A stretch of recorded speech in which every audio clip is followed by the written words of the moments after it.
கால வரையறை வந்து பார்ப்போம். மெசபடோமியா நாகரிகம் வந்து எந்த காலகட்டம்னா 3500 இருந்து 2000 கிமு. சிந்துவெளி நாகரிகம் எந்த காலகட்டம்னா 3300 இருந்து 1900 கிமு. எகிப்து நாகரிகம் எந்த காலகட்டம்னா 3100 இருந்து 1100 கிமு. சீன நாகரிகம் வந்து 1700 இருந்து 1122 1122 கிமு. பழமையான நாகரிகம் எதுன்னா மெசபடோமியா நாகரிகம். பெரிய பரப்பளவு கொண்ட நாகரிகம் எதுன்னா சிந்துவெளி நாகரிகம். நீண்ட நாகரிகம் எதுன்னா எகிப்து நாகரிகம். புதையுண்ட நகரம் என அழைக்கப்படுவது எதுன்னா ஹரப்பா. ஃபர்ஸ்ட் ஒரு மேடான பகுதியில் வந்து உயரமான சுவர்கள் கொண்டு ஒரு கோட்டை வந்து இருக்குன்றதை யார் வந்து அவருடைய நூலில் வந்து விவரிக்கிறாருன்னா சார்லஸ் மேசன். ஹரப்பா இருந்ததற்கான முதல் வரலாற்று சான்று எது அப்படின்னு பார்த்தீங்கன்னா சார்லஸ் மேசன் அவருடைய நூலில் எழுதின அந்த பாலடைந்த செங்கற்கோட்டை உயரமான சுவர்களுடனும் கோபுரங்களுடனும் ஒரு மலை மீது கட்டப்பட்டுள்ளது என்றது குறிப்பிட்டது தான் வந்து பார்த்தீங்கன்னா ஹரப்பா இருந்ததற்கான முதல் வரலாற்று சான்று. லாகூர்ல இருந்து கராச்சிக்கு எந்த வருடம் ரயில் பாதை வந்து அமைச்சாங்கன்னா 1856. ஹரப்பா மற்றும் மொகஞ்சதாரோல வந்து அகழ்வாய்வு செய்ய எப்போ ஆரம்பிச்சாங்கன்னா 1920. ஸோ இதுக்கு முன்னாடி எந்த வருடம் பார்த்தோம் 1856 லாகூர்லேருந்து கராச்சிக்கு ரயில் பாதை வந்து அமைச்சாங்க 1856 பெருங்கலகத்துக்கு முன்னாடி வருடம்.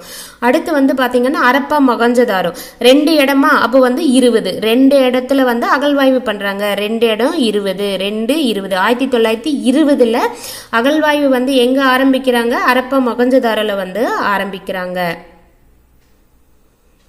இந்திய தொல்பொருள் ஆய்வுத்துறையின் இயக்குனர் யாருன்னு பார்த்தீங்கன்னா சர் ஜான் மார்சல். இவர் வந்து எந்த வருடம் ஹரப்பாவிற்கும் மொகஞ்சதாரோக்கும் இடையே வந்து பொதுவான அம்சங்கள் இருப்பதை வந்து கண்டறிகிறாருன்னா 1924.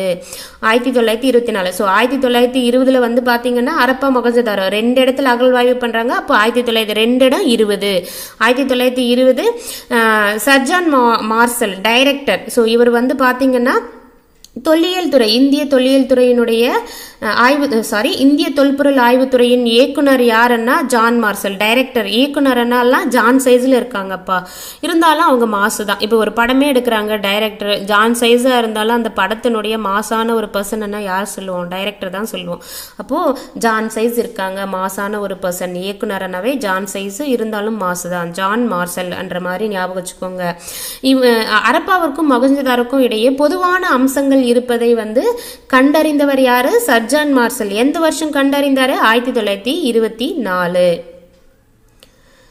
ஹரப்பா நாகரிகம் மொகஞ்சதாரோ நாகரிகம் இது ரெண்டுத்துல எது பழமையானது அப்படின்னு பாத்தீங்கன்னா ஹரப்பா நாகரிகம் அப்படின்ட்டு ஆராய்ச்சியாளர்கள் வந்து முடிவு பண்றாங்க.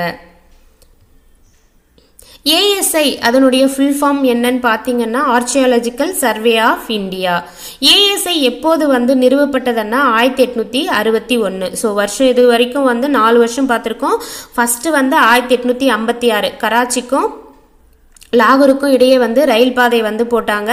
அடுத்து வந்து 1920 வந்து ஹரப்பாவிலையும் மொகஞ்சதாரோலையும் வந்து தொல்பொருள் ஆய்வு வந்து பண்ணாங்க. அடுத்து 24 வந்து பார்த்தீங்கன்னா ஜான் மார்சல் டைரக்டர் வந்து பார்த்தீங்கன்னா ஹரப்பாவிற்கும் மொகஞ்சதாரோக்கும் இடையே வந்து பொதுவான அம்சங்கள் இருப்பதை வந்து கண்டுபிடிக்கிறார் 1924. இந்திய தொல்லியல் துறை எப்போது அமைக்கிறாங்கன்னா 1861. ஸோ ரயில் பாதை வந்து 56 அமைச்சிருக்காங்க 1856.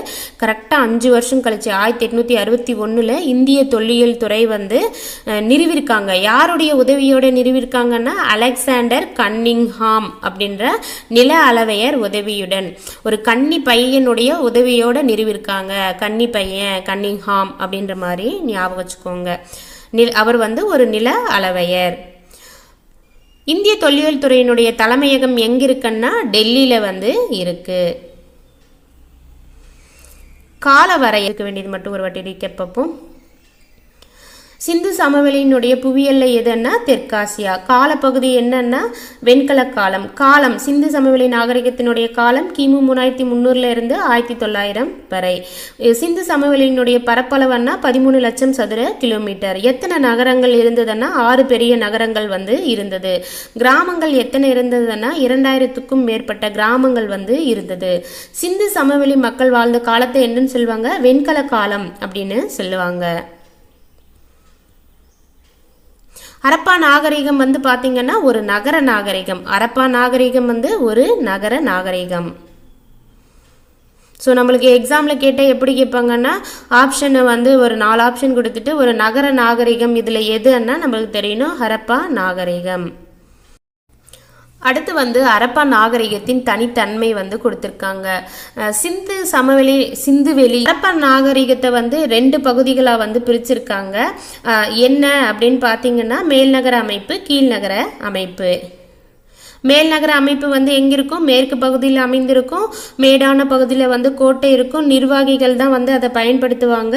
ஸோ அந்த மேல்நகர அமைப்புல தான் வந்து பெருங்குளமும் தானிய களஞ்சியம் வந்து இருந்தது. கீழ்நகர அமைப்பு பொதுமக்கள் வாழக்கூடிய ஒரு இடம், பெரிய பரப்பளவு கொண்டது. இது வந்து அந்த மேல்நகர அமைப்பை கம்பேர் பண்ணும்போது சற்று தாழ்ந்த உயரம் உடையதாக இருந்தது.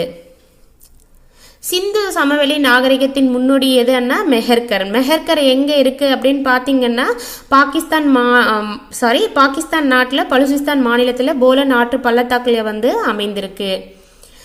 மெஹர்கர் என்றது யார் வாழ்ந்த ஒரு இடம்னா புதிய கற்கால மக்கள் வாழ்ந்த ஒரு இடம். சிந்து சமவெளி மக்கள் வந்து எந்த வடிவமைப்பு, அவங்களுடைய தெருக்கள் எல்லாம் என்ன வடிவமைப்புல இருந்ததுன்னா சட்டக வடிவமைப்புல வந்து இருந்தது. ஸோ அவங்களுடைய தெருக்கள் எப்படி அமைஞ்சிருந்ததுன்னா வடக்கு தெற்காகவும் கிழக்கு மேற்காகவும் செங்கோணத்தில் வெட்டி கொள்ளும்படி வந்து அமைஞ்சிருந்தது. அவங்க அந்த காலத்திலே வந்து பார்த்தீங்கன்னா 1 அல்லது 2 மாடி அடுக்குகளை உடைய வீடுகளை வந்து கட்டி அதை பயன்படுத்தியிருக்காங்க. சேம் டைம் வந்து பல அறைகள் வந்து இருந்திருக்கு அவங்க கட்டின வீட்டில். அவங்க வந்து பார்த்தீங்கன்னா சுட்ட செங்கற்களாலும் சுண்ணாம்பை கலவையாலும் வந்து அவங்களுடைய வீடுகள் வந்து கட்டப்பட்டு இருந்தன. அது மட்டும் இல்லாமல் சூரிய வெப்பத்தில் உலர வைக்கப்பட்ட செங்கற்கள் கொண்டும் வந்து அவங்க வீடுகள் வந்து கட்டியிருந்தாங்க. கூரைகள், அவங்களுடைய கூரைகள் எப்படி இருந்ததுன்னா சமதளமாக இருந்தன.